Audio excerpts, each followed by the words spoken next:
This is a Sports Catastrophe production. Hey there, Heather Ho, there's Jeff Cutter and welcome you to another Sports Catastrophe on this day. And on this day, August 19th, 1951, the St. Louis Browns made a mockery of baseball by bringing Eddie Gaedel, a 3'7" circus performer, to hit for them. The Browns would take on the Detroit Tigers in a match. The Eddie Gaedel thing was huge and all that. Anyway, so Eddie Gaedel was the shortest player ever. 3'7". Anyway, he was a riveter in World War II as he could crawl inside the wings of airplanes. And he was a professional performer. He was a mascot in 1946 to promote Mercury Records. Bill Thach, who liked doing publicity stunts such as a shower in center field at Comiskey Park, fireworks, an exploding scoreboard in Chicago, and a lot more other stuff, found Gaedel through a booking agency. He was actually added to the team roster of the St. Louis Browns and put a uniform with the number 18 on the back. 18. The uniform was that of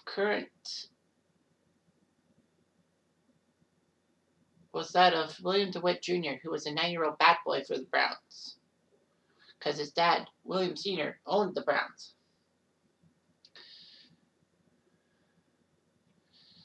The St. Louis Browns would take on Detroit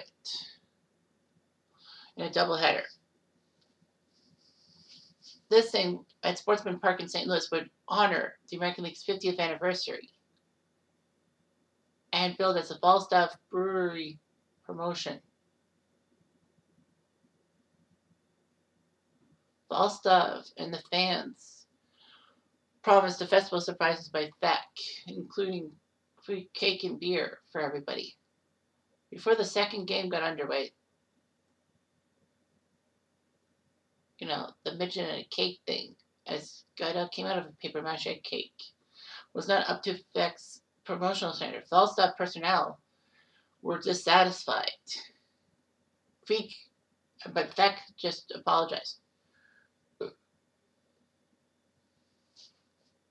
Anyway,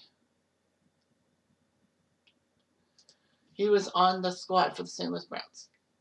The Browns would take on the Tigers in the second game. Bottom of the first inning, Frank Saucier was replaced by Gaedel as a pinch hitter.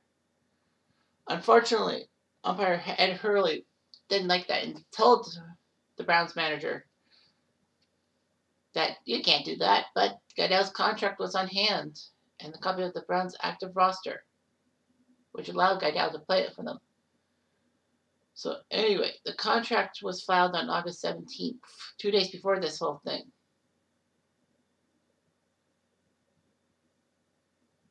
So anyway, Gaedel came on to the box and all of that.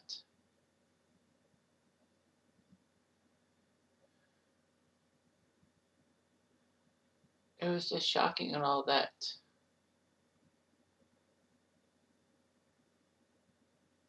So Gaedel was told not to swing at any pitches, and not to have the bat off his shoulder.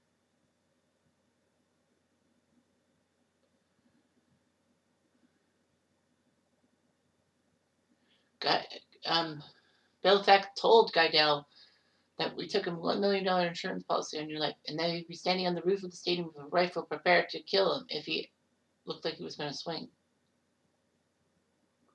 Gaedel had a small strike zone, which was about 1.5 inches. But anyway,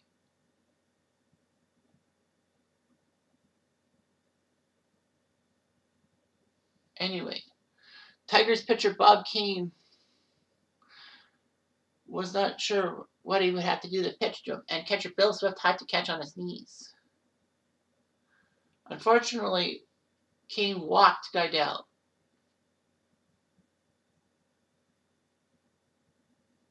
And Gaedel would take his space and was replaced by pinch runner Jim Delsey. 18,000 fans gave him a standing ovation. Of course, now with Gaedel saying the commissioner would have to approve everyone's contracts. Anyway,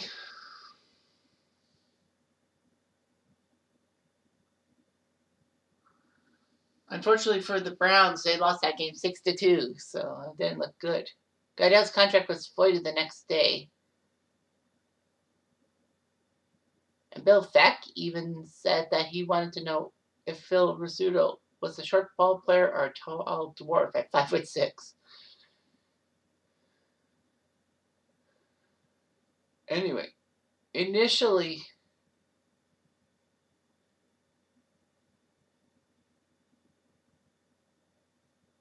it was stricken from the record book, but it was relisted a year later. And we'd have an on-base percentage of 100%.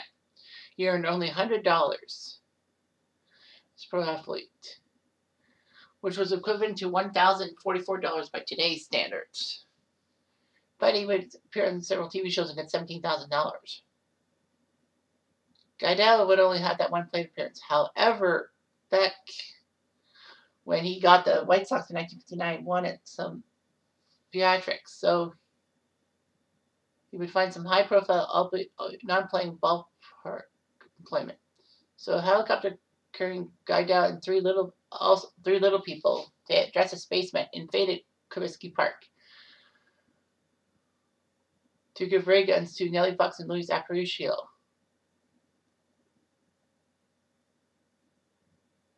Because they were small people for all that.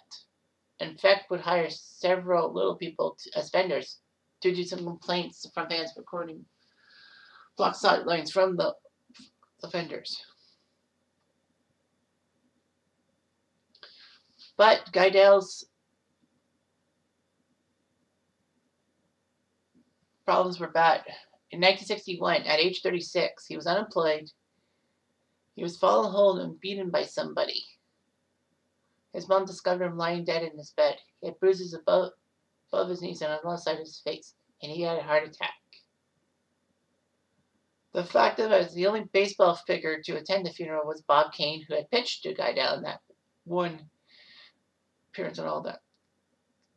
Gaedel was actually not the only player who drew a walk in their only plate appearance and never played the field. In the 1910s, there were three players. Dutch Schrank with the Browns, Bill Batch with Pittsburgh, and Joe Cobb with Detroit. In fact, Kevin Melillo of Oakland in 2007 did that. He walked and he didn't take the field. But the other four players pinch hit for pitchers. So, yeah. All that.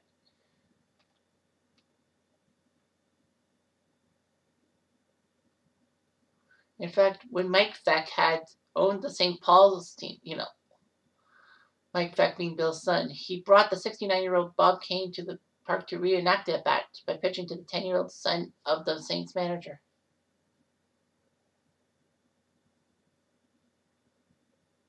Anyway, Gaedel's grandnephew was actually selected in baseball by the Padres and never played above AA.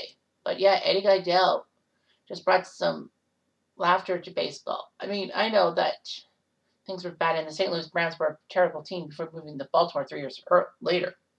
But, you got to give Bill Feck the credibility to do something like this and to pull it off. That's just stunning. Anyway, I'm Jeff Diamond. I do.